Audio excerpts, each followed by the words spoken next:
ఏం చేస్తురక్క? మేమారా చింతపండు ఒలుస్తున్నాం. మీ వెనకేందో ఉంది ఏంది? చిలికి చిలిక్కోడి చిలిక్కోడే ఉందనగానే భయం. అమ్ములు ఎట్లా పొట్టు తీస్తుందో చూసినావా?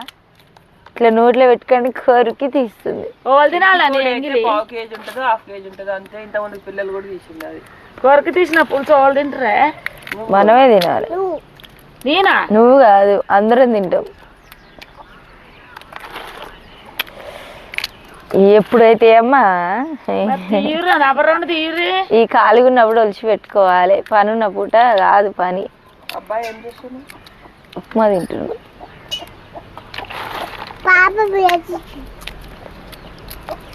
వీడియో తీస్తున్నావు అమ్ములు? ఓ చిన్న అమ్ములు ఏం చేస్తున్నావు? అవి ఎట్లా కూర్చున్నావు?